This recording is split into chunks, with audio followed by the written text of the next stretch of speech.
Good afternoon, it's Darren Dance and Brian Johnson here from ATB TV. We're here today at the Ballarat Race Club on Wednesday afternoon. And Brian, I think the sun's out, but it might be about 6 degrees. It might be about 5 degrees. It's quite cool, but thank God the sun is out. It's been pretty cold down here in Victoria for the past week, and we've been a bit quiet on the runners front, so we're gearing up for this weekend.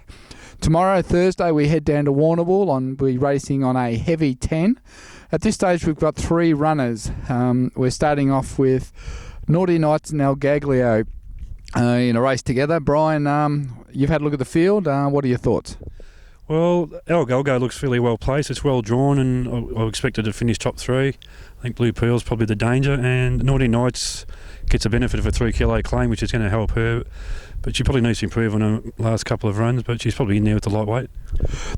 El Gaglio, the grey horse, he's had 2 starts.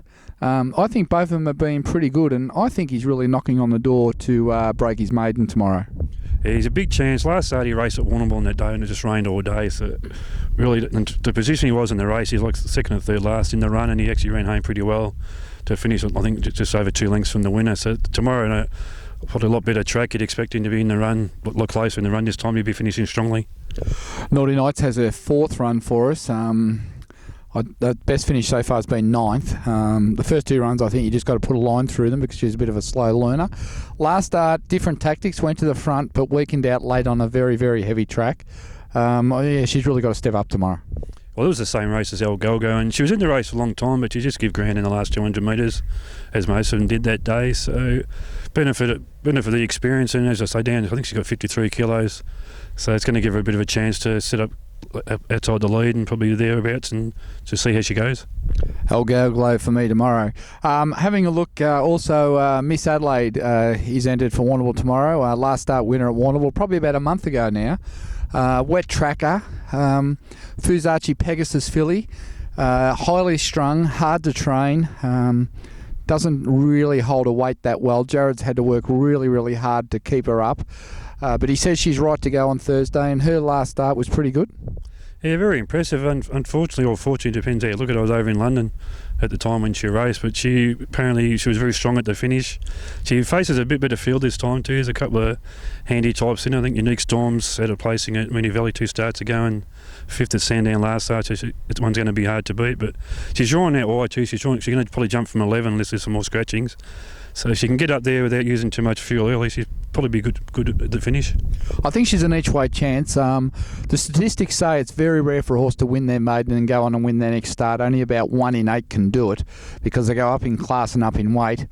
But I think tomorrow, heavy 10, Dean Yendall on, wide gate. He'll be looking for the best part of the track to gallop on, and I think she's an each-way chance, and I think she'll give a good account of herself.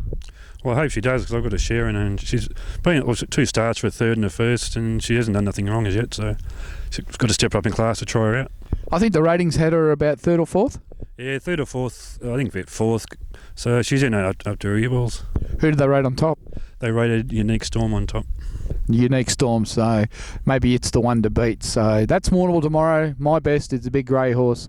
Have something on him, he'll run terrific. Nothing going around on Friday, and then we're off to Caulfield on Saturday, and we've got to wait to the last race, I think at 4:15, Brian, with Lucky on Barefoot, who won at Sandown 2 starts ago and did absolutely nothing at Warrnambool last week.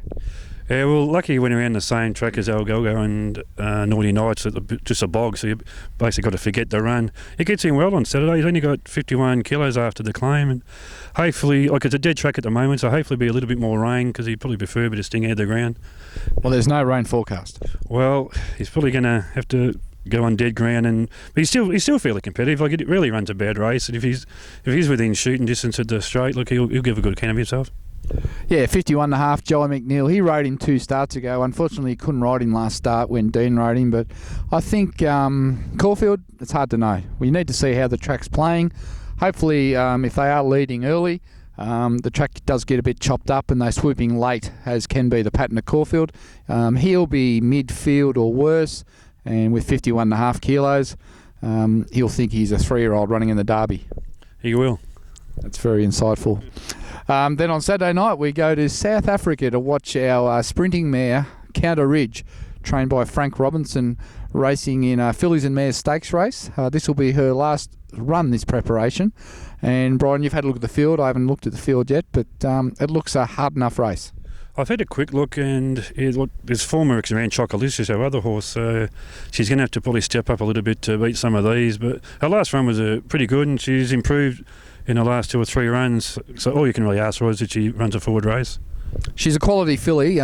She may still be a prep away. She's Group 1 placed, and she's a listed winner. And you know, our long-term plan would be to get her to the UK and possibly Dubai next year. So we'll be looking for a strong run this time before she goes to paddock. I don't think we know what the track conditions are because she does prefer top of the ground. Yeah, well, the last couple of starts have been a bit wet too, so I've got no idea at the moment. So it's a bit early to probably know as well. Wait until Saturday. That's an excellent summary, Brian. That's all you got. On Sunday we travel up to Warwick, Nabil, and we've got a couple of runners there. We start with Magnus Bell. Yeah, well, Magnus Bell's probably needs to step up as well. She's last preparation, she actually scored a brilliant win up at Mildura, and she just hasn't captured that form as yet. But probably she probably needs things to go her own way a little bit. If she can jump out and get in front, get a good draw, she's going to be hard to beat. Yeah, I tend to agree. I think she's been plagued with wide gates, and the barriers are not out for Sunday yet. But look, she needs a good draw. She needs a claiming apprentice, and she needs to be able to go to the lead and let run and catch me if you can. That's her tactics. I'd love to see her at Moonee Valley over summer over 9.55, but I don't know if that's going to happen. But on Sunday, we'll be claiming, and she'll need to draw a good gate and get a very soft lead in front if she can run out that strong 1,000 metres. Yeah, I agree. The other runner, we've got a first starter with Peter Moody by Ballaspree. And it's an interesting named horse, Brian. Can you tell us a bit about it? Yeah, it's named Listo Gitano. I forgot what it's called now, but it is very interestingly named, as you'd probably be able to explain more. A first starter, it's a bit of an in-joke here because we were trying to pronounce the name, and someone's ringing you, Brian. Obviously someone's watching this. Yeah, look, a Ballaspree, big, strong, strapping colt gelding out of a Bluebird mare. He makes his debut for the Moody stable. And look, he's trialled okay. A little bit of an unknown quantity, but I would think Peter Moody, one thing, if they can't gallop, he sends them home straight away. If they can gallop, he'll take them to the bush for a kill, and I'd expect him to run top 3. Yeah, so would I. I think Peter's said whatever it does, it'll probably improve on anyway. So we are looking for a forward showing on the weekend. Then at Sandown, Mum Biley's due to be an acceptor at Sandown. Boy, oh boy, is this filly keep running second, but I'm not sure about the riding tactics over the last 2 runs where she's just got out in front and led and got run down the last couple of bounds.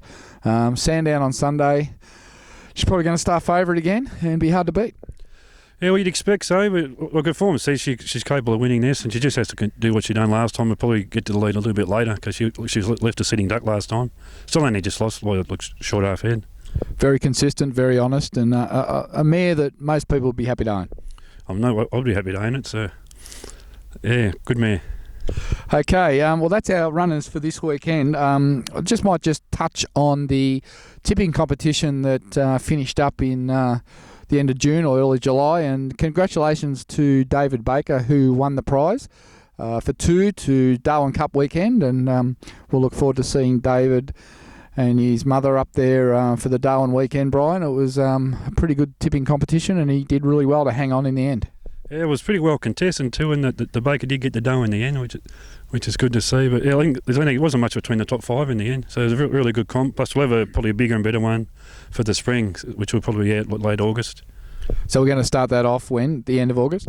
Well, probably early September, probably when the group racing starts, early September. And the first prize of that will be, as per last year, a trip for 2 to the Gold Coast in January. So it's a pretty worthwhile prize, and thanks for the winter tipping competition for everyone who played, and to our sponsor Luxbet who put up part of that prize to Darwin. That was fantastic. Is there anything else to report, Brian?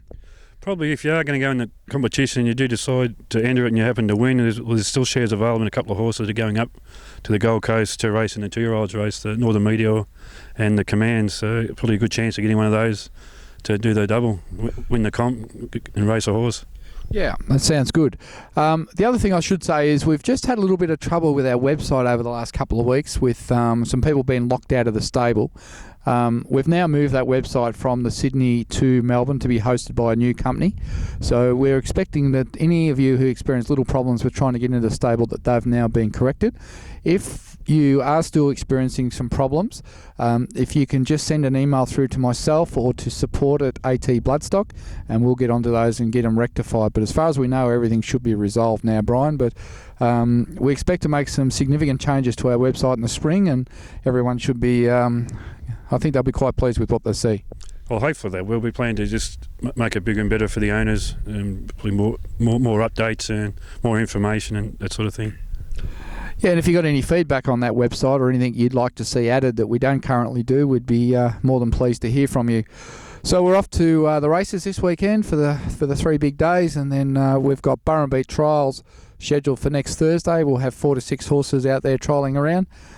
Some of those are young, unraced ones, including the Pentire, Gen Y, just to think of a couple off the top of my head, but there'll be 4 or 6 of ours out there trialling on Thursday, and we'll be there to video them and bring you the results. But it's all gearing up to spring now with Platelet and Long Espresso back in work.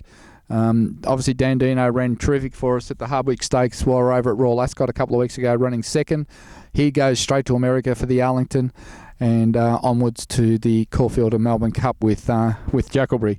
Chocolicious arrived overnight in Newmarket, and she's looking to have a preparation in the UK, and if she measures up to group racing, she'll continue to race. If she doesn't, she'll be served by the almighty Frankel, who we're lucky enough to see, Brian, while we're in the UK. Well, Warren is an outstanding looking stallion, and probably still racing the shape he was in. Fantastic. He's just a standout, isn't he? Oh, he is.